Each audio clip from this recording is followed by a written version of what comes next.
welcome back to another episode. I am your host, Desi. I'm Flo. And as you can see, we have a special guest with us here today. And, we're about to go beyond the talk. Like, we're going to get into it. This is my sister in Christ. This is the young lady I was telling y'all about in previous videos. So we're just going to just deep dive into a little bit of the conversation. This is part 2 of the first episode. So just give them a brief summary about yourself. Who are you? What you do, and if there's anything else that you want to elaborate on. Well, my name is Melanie. I am a business owner. I own Heavenly Designed. It's actually IamHeavenlyDesigned.com. I have 3 children. I'm a mother of 3, and I am a woman of God. It's really not too much to say behind me. Okay, girl. All right, mother of 3.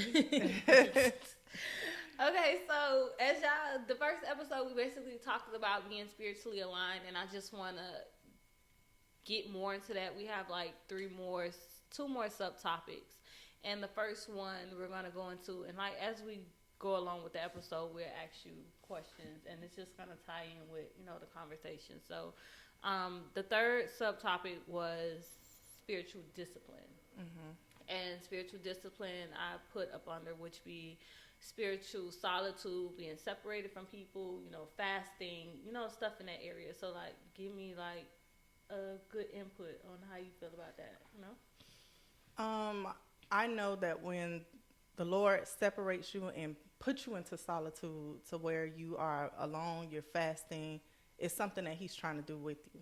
So, and sometimes that's the best place to be, is alone and fasting and trying to get yourself aligned with God and see what it is that he has for you, or whatever, what he's trying to tell you, or whatever he's trying to reveal to you.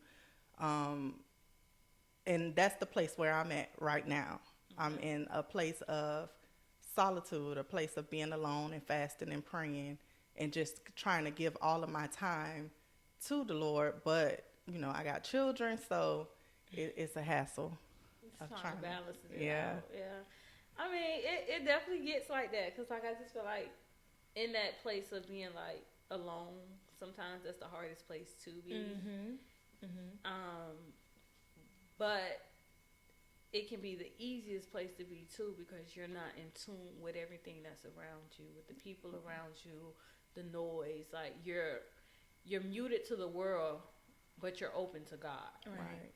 So it's a balance. Like, fasting for me, that's not easy. Yeah, that's not I don't think it's easy for nobody. But it's not easy. we got to deny the things that we need. We got to learn to live without certain things just for a little while. Girl. Just for a little while. It feel like a long while. It feel like a long time. Like, but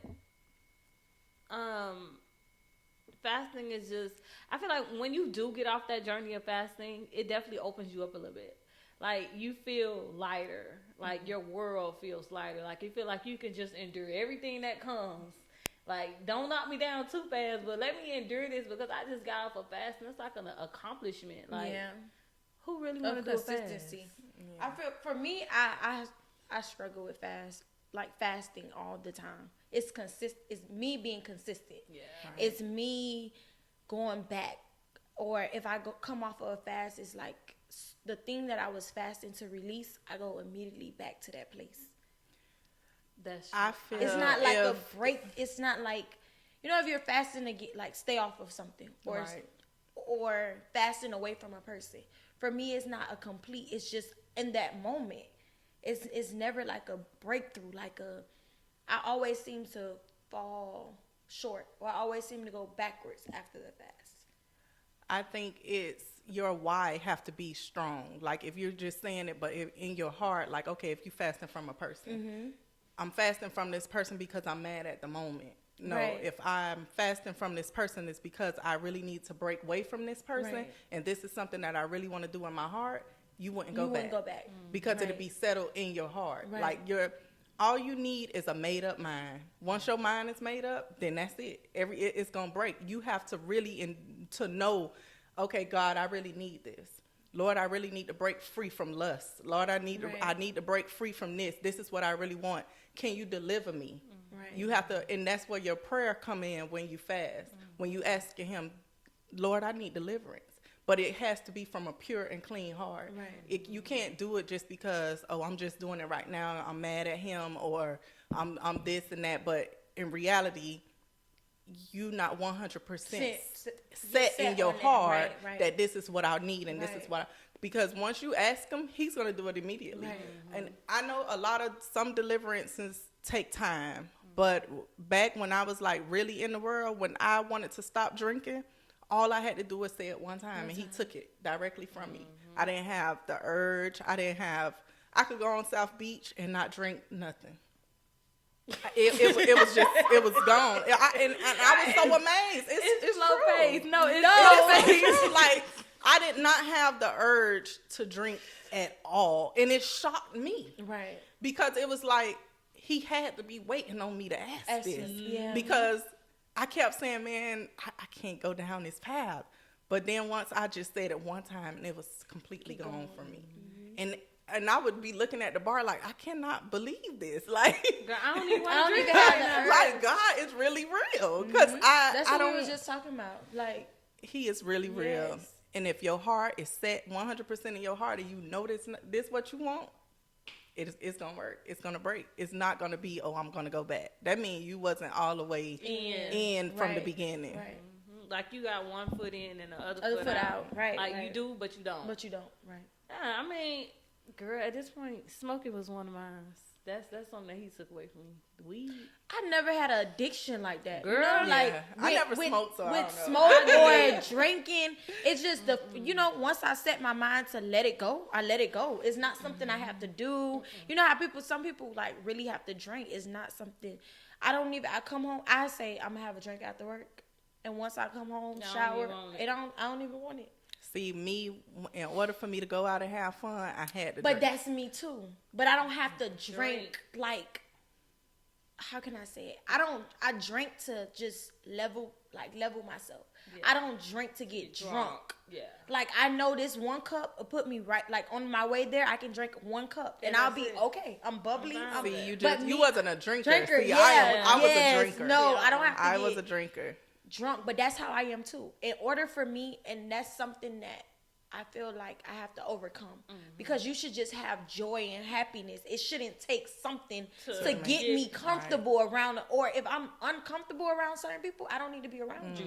You understand what I'm saying? So for me, I have to do that too. I have to drink before I go out, especially when I'm going out with my coworkers. But that says a lot about who you're around, because you're not your natural self. You're not in your element. Because when you in your element, that's what people are. You be nervous about your podcast? No, because I'm in my element. Girl. When you in your element, it's like you're comfortable. Ain't no reason to be nervous. Yeah, I'm comfortable with the people I'm around. See, that was my issue with the people who I was around. Like, God has blessed me with a great gift of discernment, and I just knew me and y'all don't click. They was always, she don't like to come to people's stuff. She don't talk to people. She just don't care about nobody. It's not that. It's just my spirit don't click with you. Right. So when I'm around you guys, in order for me to have fun, I have to drink. Yeah, like, that's what I'm saying. Like, it's not your element. You're out your element. So it was that, and then I feel like I have a little awkward thing about me too. Like, I'm very quiet, and like, I like to be alone. So in my mind, it was always, I don't know how to sugarcoat.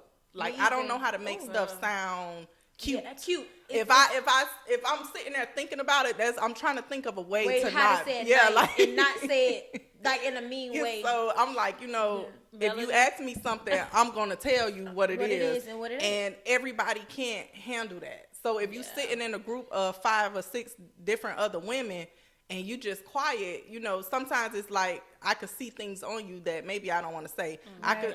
I know your personality. Right. I know you're the messy one. Right. I know you have this spirit of such and such, or this, like, I can see that, but seeing I can't people spiritually. Right. I can't express that to you because you're not on that level for me to express that to you. Right. So I know we're not going to click. Right. So let me just be standoffish. But people will take that as you being being rude, stuck up, you Ooh, nonchalant, you this, you that. But it's not that. It's just I don't really too much click with y'all like that. And if in order for me to open up to a person like that, I have to really trust you and be comfortable. So in out your of presence. 5 or 6 girls together, I'm only comfortable with one. So I'm only talking to that one. So that one is my friend. The rest of y'all, I really don't trust y'all like that. But we could be around That's my- each other, that's- but we ain't gonna really sit and have no conversation. Like, I'm not picking up the phone and calling you to make sure you're okay. Like, we're not But doing people that. take that as rude. Right. That was me my whole life. But I got into corrections and it's like, oh, she's stuck up. She's mean. She's this, she's that. Why? Because I won't sit around a whole bunch of people and have a conversation. And I feel like in that profession, I'm not saying, I don't know how it works in every profession. I haven't went through every profession. But I'm saying in that profession, real is something that comes off rude to them. They like fake. We like when somebody's being fake to you, they take that as realness. But when somebody's being real to you, now I'm mean and I'm stuck up and I'm not a people's person or people don't want to be around me because you don't like the truth. Right. And this is and the we truth. in the era right now where right is wrong and wrong is right. Yeah. So when you come at them and you tell them something right and they don't want to hear it, you harsh. You this. You know. You know. Or I'm just aggressive. telling you the truth. Or I'm too outspoken. No, it's the But truth. then you still need balance. Somebody got to be at a balance Yeah. because y'all two. But still, you have to be able to take the criticism. Yeah. Like if I'm gonna let you keep walking into the ditch and don't say nothing because I feel like your feelings gonna be hurt, then what love do I have for you? Right. That's true. So if that's the case, child, just go ahead and keep walking in that ditch. I ain't gonna say nothing. I'm not gonna say But nothing. then you can't. A lot of times you could. How that saying go? You could lead the horse to the water, but you down can't the make horse it gonna drink, drink right. it. I could tell you millions of times to do this, do that, and you choose not to do it. Then hey, cool, okay. I told you. Right. I told you whatever was supposed to be said, and if you don't listen, then that's just on you. You have to take accountability for what comes after. But then too, you still need a balance. Like, y'all are stern. And I tell both of y'all this all the time. I don't know how I deal with it. First thing for Melanie, all I gotta say is Melanie. Melanie. As soon as I say her name, because I know how she is, and it doesn't come off to me rude, but to others it may come off. Somebody has to be there to balance it all. Like even with flow, like it's not sometimes what you say. Sometimes it could be how you say it, and that goes for me as well. But how can I say this? Being open and being aligned with all of that is like sometimes God will tell you, no, you can't do this. Yeah, you can do this, but your ears have to be open to hear it and receive it. And at the time that he told you, bro, follow it, because if you don't, you gonna wish you would have like listened. Right. Sometimes you just gotta listen, and yes, listening can be hard sometimes because sometimes you don't want to do things that you don't want to do. But sometimes by doing things that you don't want to do, it makes life easier. Yeah, that's true. It makes life easier. So why not do it? But then why do we not do it?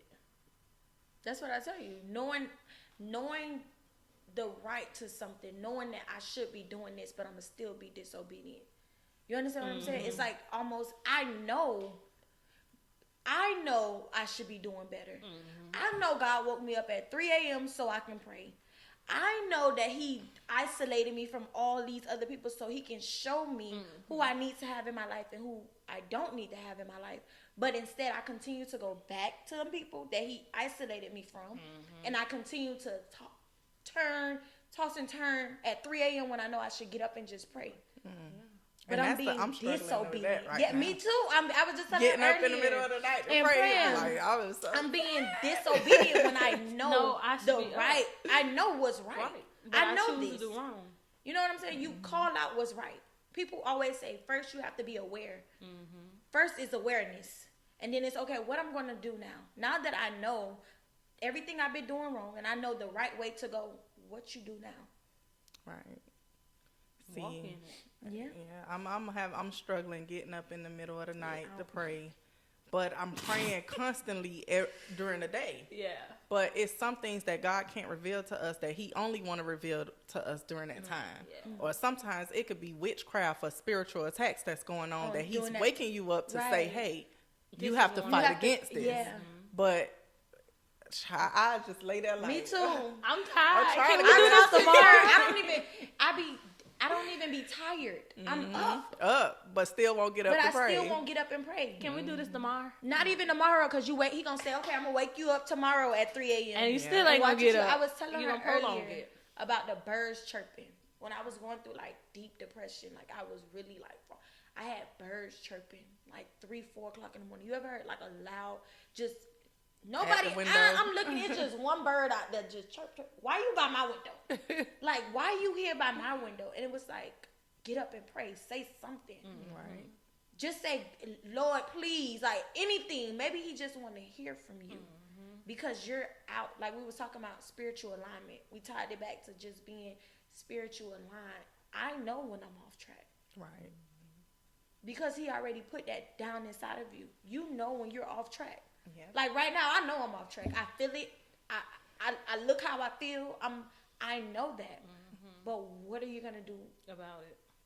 about it? You just What are gonna you sit doing? in it? That's where your discipline comes in. That's where it comes in. With Like, your discipline. if, I'm still struggling with getting up, but the way that I pray now versus the way that I used to pray is totally different. How did you get there? Not I to cut you stayed off. disciplined. Like I kept going to church. I stayed in church even in the times that I did not want to go to church. I kept going,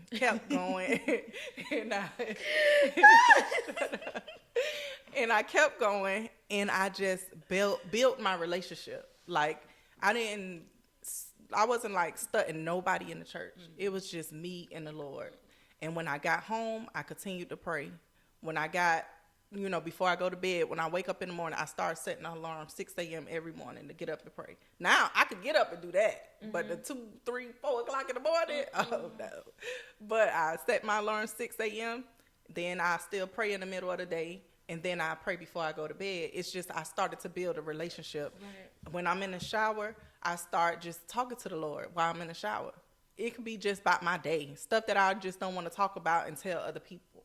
Like, I talk to him because we're friends. Like, I know he's going to listen to me. Right. So that's what you have to look build at up. it as a relationship. People look at, oh God, no, it's a relationship. It's a relationship. My mama told me yesterday, she said, people have heart attacks and strokes because it's bottled up. She said, sometimes you need to just go outside and just talk to God. Go out there and talk to him just how you would call me, and you'll be like, talk to him. It's a relationship. It's a relationship. It's not, he's not, we feel like we can't say certain things. No, I say everything. I'm frustrated, God, but I trust you. I say everything. That's it. And sometimes you don't want to curse God, but it's like, God, no, I'm frustrated, God. I'm mad. They try me, I'm mad, but I trust you. You know But what then I'm too, saying? he also says, come to me childlike. Come to me as a child. So if something is bothering you, just like kids come to their parents, mommy, this hurts. Right. Come to him just like that. Stop coming to him as if you're an adult. Yeah, you're grown, but in God's eye, you're still his child. Right. Be a child. Go to him like you was 6 years old. Go to him like you're 4. Like, and 2, you have to think about it. When kids grow up, they don't worry about cars. They don't worry about bills. They don't worry about the food they gonna eat. They don't worry about They don't worry about none of that because they know it's already gonna be provided. Yeah. Why are we not like this? that? Yeah. Why are we coming to him as if we're grown and we got it together instead of coming to him as a child? And I had to learn that. Like, now, it took me to come out of a relationship and to have me and my kids just on our own, from a relationship to, this man is paying all the bills. I don't have to work. I don't have to. Everybody think that that's what they want, but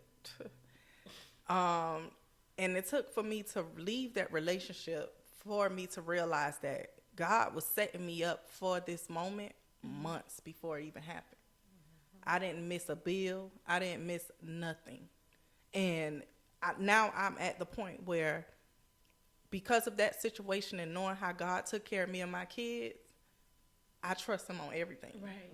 I don't feel like I got to run out and go get 50 jobs to make it. Nope. I'm gonna sit right here. I trust you. And I'm gonna let the Lord do His work, because everything have a reason. And to know that He was setting me up for this months before it happened.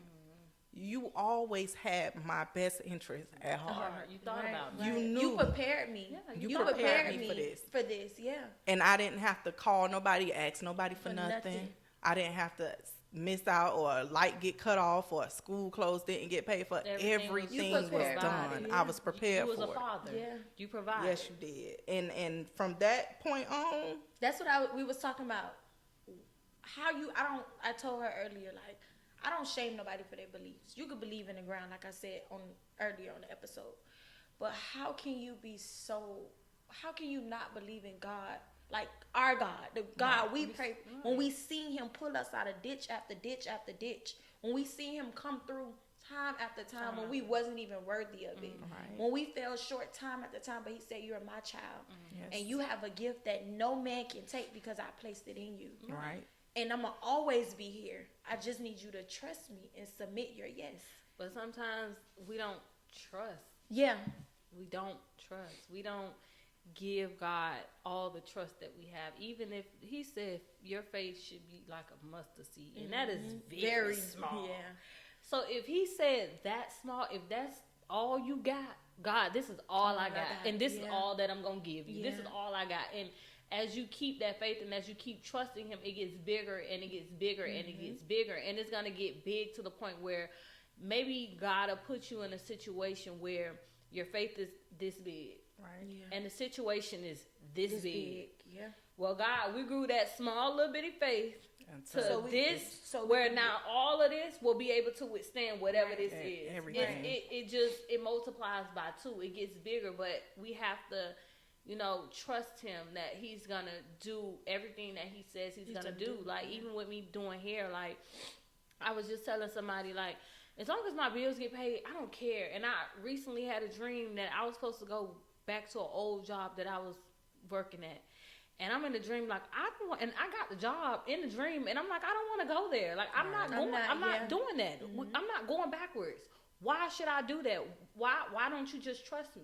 And that's how I knew I trusted Him, because even when I knew I had the job in the dream, that it was my day to go back to work, I said, no, I'm not going, and I didn't go in. No. Right. Because I trust you. Even if the clientele ain't picking up, I trust that you're going to make sure every bill get paid. Right. And even if it's behind, it's okay. It's going to get paid. Right. But I trust you that much to know that everything that I need and not that I want, you're going to provide. You're going to provide. Yeah. I trust you that much. I give you everything that I got, even if it's a little. That's all I got. That's all I got. And He's going to take that. He never said your faith had to be gigantic. Right. If you ain't got that much, that's okay. Just give me what you got. Right. Exactly. And I'll multiply it. Exactly. And I'm glad to be in that place where I trust Him that much, because even leaving the corrections, it was just like, I didn't feel no type of way. No type of way. I sit home and laid back. I didn't feel no type of way. Then the Lord gave me a dream. He gave me a dream, and I'm looking at this screen, and I see Miami-Dade County Police and City of Miami Police. And I had to choose which one I wanted to go to. It was like, and then I already had, like, money saved up. Right. So I'm not lacking anything. Right. So I didn't feel nothing. That's me, right? Last year, I was getting my lashes done. And I was telling the girl, I said, it's something, and this is before, I'm going to say something that I probably never said. Remember I told her we was going to talk about that, but whatever. I was getting my lashes done or whatever, and I was telling her, like, she was like, I want to leave my job. This is before I got under investigation and everything. I kept on telling her, I said, I want to leave this job. Like, I feel like corrections have made me cold, made me into a person that I'm not. You're around all these people with all this different, you dealing with people principalities. Like, yes, all of this. It's just too much. You're dealing with a lot. So you take home, sometimes that latch on you take home all of that. Mm-hmm. And she was like, well, what's stopping you? And I said, honestly, at my age, I'm making more than some people my parents bring home. Mm-hmm. And I said, I don't know. At that point, I was staying in my 1-bedroom apartment. My rent just went up $1,800, $1,850, I believe. So I went from paying 15 something to 18.50. I watched my rent go up. I watched my rent go from 12 to 15. Then it was from 15 to 18. My one bedroom apartment. It's just me. I still got my car note. I still got car insurance. I think I was paying my lights, or was it my water? It was one of them. I know it wasn't both. I still had, my day-to-day life. I had growth. They don't give me food stamps because my age. They say I make too much. In their eyes, I make too much. I just still had life going on. And she said, do you trust God? And I said, yes. She said, so why not jump out there and trust him? Really trust him. You're not happy here. You don't want to be here. But you come home every day and you like, I'm only here because of the money. You don't trust God. You don't. And that's where I was. It was like 16s. I'm like, no, I can't live like I can't. this. I just thought I did an 80. The only people that knows understand. I did an 80 hour week in 1 week. Yep. So I worked 2 weeks in 1 week. I'll pass. And wonder why my mental is not together. Yeah. And I felt like I was becoming angry too. Yes. Like when I was in there doing all them 16s, now I'm angry and I'm going home and I'm angry. Out like on my people that I love and I'm in a place and I keep saying it. God, whatever's for me this season. And then I thought my investigation. I never been open about my investigation, but I went on an investigation for probably 7 months.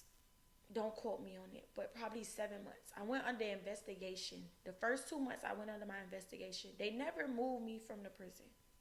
They just had me sign a paper, no inmate contact. Okay, no problem. Your report, and I had just went up for sergeant. 2 months before then, I had just went up for sergeant. And when they came to me, they couldn't tell me why. I just signed. They called me one day, and I just signed the paper. I'm on. At my high, I just went up for sergeant. My pay just increased. I'm on a different type of high. Mm-hmm. For 2 months, they called me across the street and said, "Bring your belongings." I went to the main office. He said, "I can't tell you anything further, but as of right now, you're on a pending investigation where you can't touch that compound at all. You'll stay in that control room. You'll come to work 8 to 4, off on weekends." I was already off on weekends. They ain't changed my schedule. That didn't bother me. Right. What bothered me, I went home and I cried. I asked God, I said, what is it? What's wrong? Because I know I haven't done nothing wrong. You ever went back in your mind trying to figure out, damn, did I say something to somebody? Right. Did I do anything? When you did nothing wrong. It was nothing. I did nothing wrong. It was nothing. Listen, it was nothing. When the investigators talked to me, and it's the first time I actually been open about this situation. When the investigators talked to me, you know what it was about? My investigation. I don't know if it's whatever. It was about Facebook. Still to this day, I struggle trying to change my Facebook name, but I'm a person. Mm-hmm. So you're telling me at any given time, I don't have to give nothing to an inmate. I don't have to be a dirty officer. I don't have to be nothing. Your presentation. You will attack my character because you found a screenshot of my Facebook. Something. This is mine. This is my identity. Why do I have to go and change my name on Facebook because of a Just job? So you can't find me. This is me. Yeah. This not made up.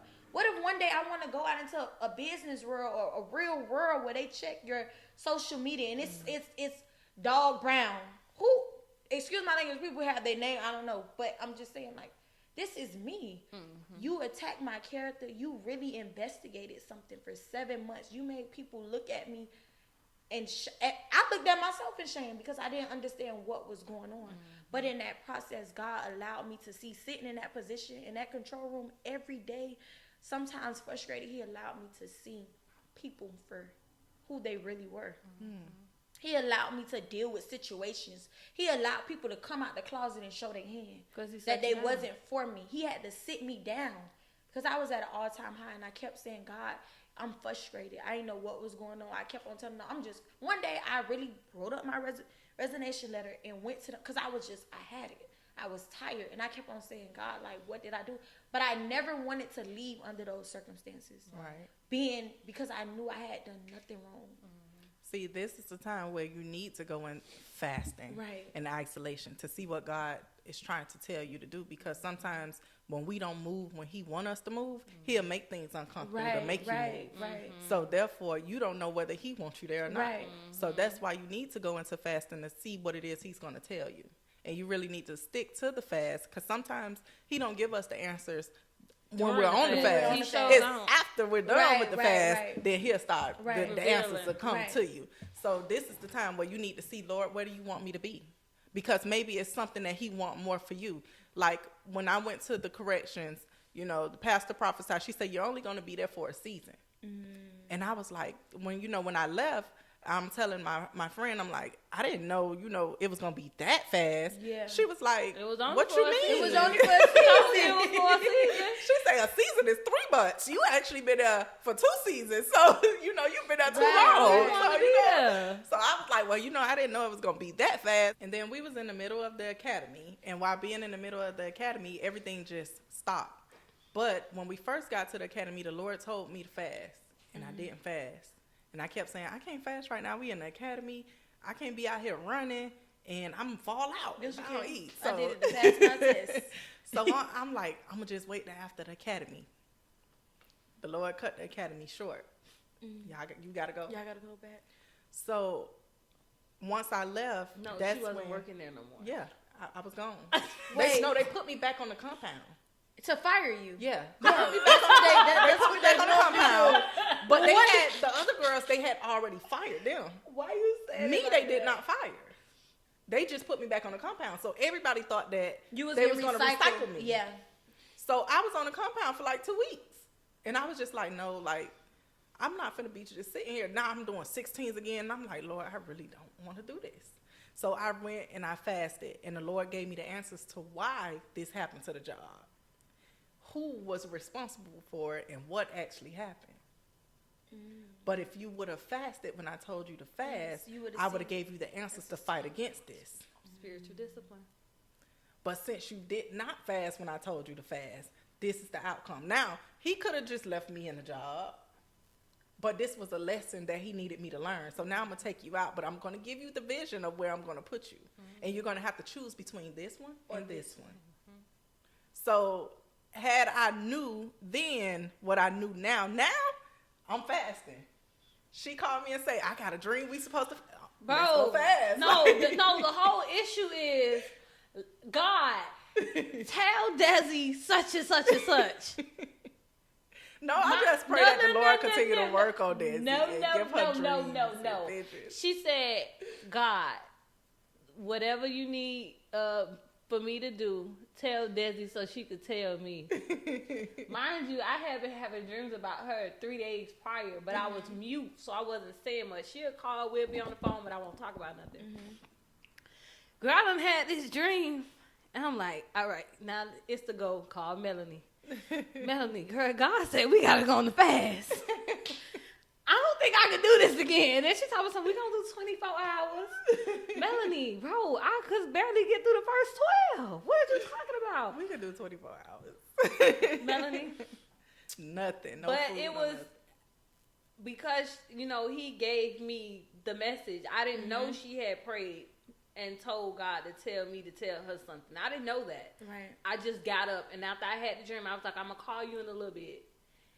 And the first thing was on my mind was that fast. And I was like, Melanie, girl, God said we got to fast. Y'all better fast. Because I was talking about the fast the day before. And I was telling my daughter's father, like, listen, I want to fast for a full 24 hours, but I need for you to get her. So that way I don't have no distractions. It'll just be a complete 24 hours with nothing but him. Right. So as I went into prayer that day, I was just praying for everybody who was connected to me. And I was like, Lord, you've been using Desi in her dreams. I want you to continue to use her, bring her forth, show her some things, show her whatever it is that you need to show her, and I'm also praying for myself, and I'm saying, Lord, I need you to consecrate me. I need you to activate me. And when I'm saying that, my ear just open up, and I just hear in my ear. And I'm like looking to the side, like, what's going on? You know what I'm saying? And then when she called me and say, hey, I had a dream and we were supposed to do this fast, I'm like, see, the Lord, He be listening. But then it goes back to who you surround yourself with. Yeah. That's important. And I was just telling one of my, she's a newer client. And I was talking to her. I was like, well, do you have friends that you could talk about God to? And she was like, no. And I was like, you're not asking the right questions. You need to be asking God, well, can you put me here, or who do I need to be around that's going to keep me on that momentum of is you. You know what I'm saying? Who going to keep reminding me in my ear where it's God, it's God, it's God. We have to put ourselves around people that's going to remind us of God. Like, I can't say, I'm for God, but I'm still in the world and I got worldly friends. And that's not saying that my worldly friends aren't going to go with me. But if I know that God has a plan for me, he has to put me with people that's going to help me grow where I can go back and pick up my worldly friends. Right. And a lot of times in the church, they be like, well, you can't be around people that's in the world. That's bullcrap. Because Christ wasn't around. Jesus wasn't around people that was Christian. He was around. For sure. I was there. She said, baby, Jesus had the ratchet of the ratchet. He was with the prostitutes, he had the ratchet of the ratchet that he brought along. So God doesn't look at us and say, well, because she do this and she do that, I'm going to single you out, or I can't save her. Everybody can be saved. Right. I really believe that in my heart. Everybody can be saved. It's possible. It's possible. Just if your heart is in that posture of wanting to and you be saved. have to, at the end of the day, God is there, but you have to submit. I tell people all the time, you have to submit your yes. I can be there, but it takes you to help me. You understand what I'm saying? Right. Like, God is going to be, he's going to be there, but it takes you too. I'm like, going to just be back there to hold your hand, and I'm going to just keep pulling. So Melanie in front of me, Melanie pulling me, I'm pulling you. We just going to keep pulling each other until we get there. Right. And I've been saying that I want to get a group of friends to start like a Bible study. I really want to do that, but see, I don't talk to a lot of people. Girl, so it's hard for you me have to be get careful with people. But you have a strong discernment, so you lean on that. A lot of people are not gifted with that. A lot of people is in the word, but they're not gifted with that. So you lean on that and you allow God to just help you when it comes to that. And like gravitate people, like people that genuinely want to do it. Because there's a lot of people, a lot of young girls are crying out for help when it comes to those, but they don't have the people around them. They don't have the support. Like I tell Desi all the time, I'm very inconsistent. Consistency is something I pray for every day, because I know that I fall short when it comes to just staying on track. But it's some people that need that extra push. It's some people that you have to be in the mentor programs and that Christians to give you that extra push because you need accountability. Right. You need somebody that's there and that's gonna tell you like, hey, you slacking. We're gonna till you can get there fully. Yeah. But people also are not aware of that either. Yeah. Nobody wants that because now we feel like somebody pushing us in. They get on our nerves. Oh, they get on my nerves. Or no, you need that. Once you ask for that, you have to reach out to the places you struggle with and help and get people that has that that's more stronger than you, so they can help you along the way. Because even when I was telling Melanie when I went to church last Sunday, and I was writing some stuff down, and I basically wrote down, picture yourself as a letter S, and a letter S is considered a line. It's a line. It's just a curved line. Now picture God on both ends of that S. So God is over here, God is right here. God is going to keep pulling you to the point where you're parallel to him. You're straight. It's if God is a straight line, he's pulling you, he's stretching you out to be parallel to him. And I knew he was in alignment with what I had done wrote down, because I wrote it down 5 minutes before he told me. He was like, when I go to church, I sit in the back. I'm sitting in the back every time. He was like, next time you come, I'm gonna need you to move your seat, and I'm gonna need you to come up front because in the front more, because God is trying to stretch you out. And it was just like, dude, I literally just wrote this down, and for you to just confirm what I just wrote, I knew that my ear was open to hear God, because he said it and then you said it, so that was just double confirmation right there. But we have to our own self have to put ourselves where we're surrounded by different people so they can help stretch us out right along with God. If we're around the same people that's not going to help us build, you're never going to move. You're going to stay stagnant. You're going to, you're going to keep going back to what you know instead of going in an unfamiliar place, being uncomfortable. That's the hardest thing to do. But when you're uncomfortable, it gives God a leeway to get inside. Empty out everything. Yeah. So he can get in and do his work.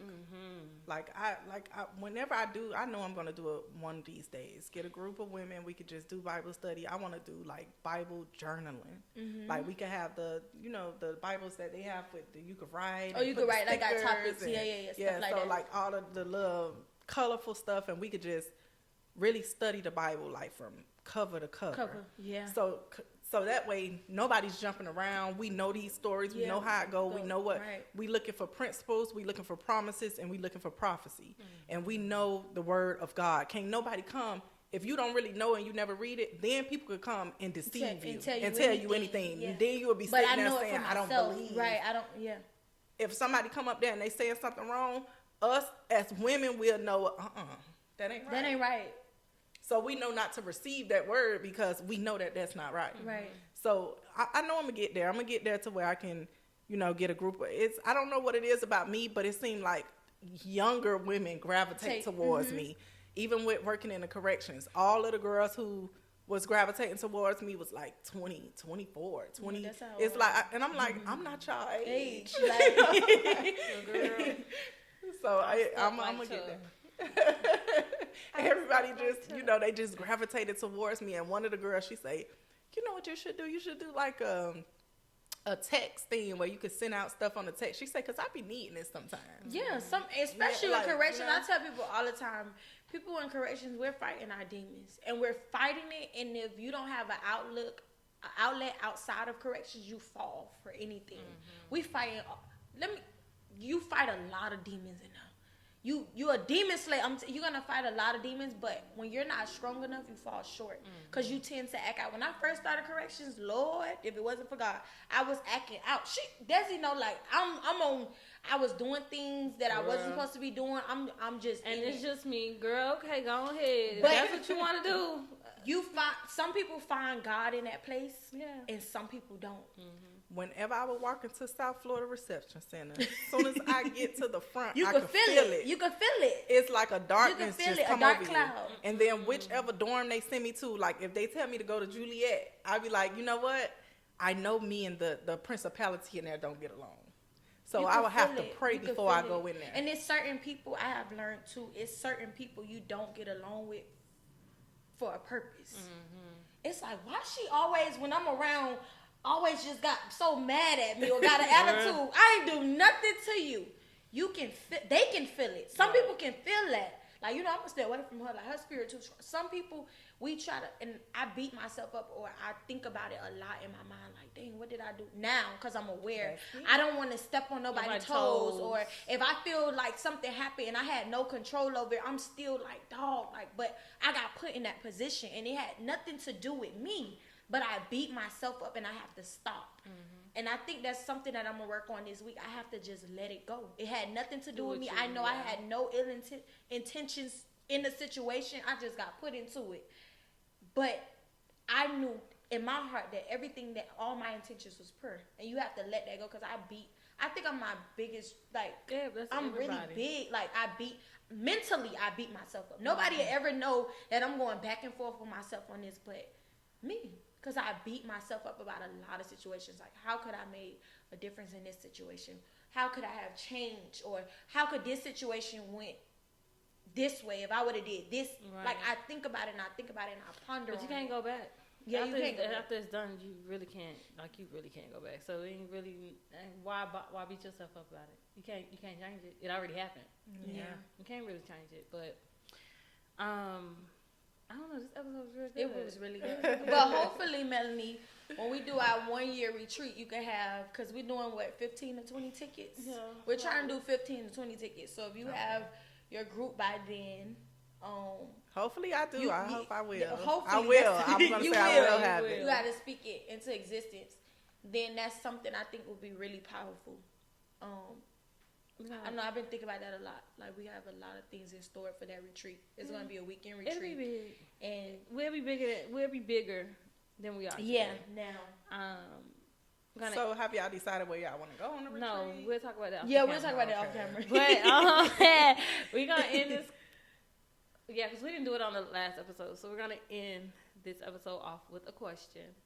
And beyond it all, what did you take from this episode?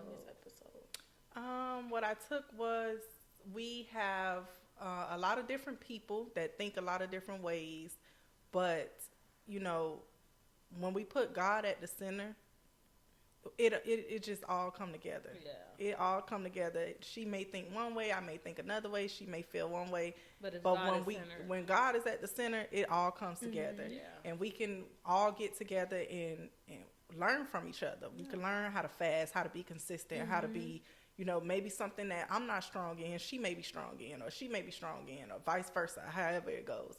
But when God is at the center, it'll all come together, full-fledged and together.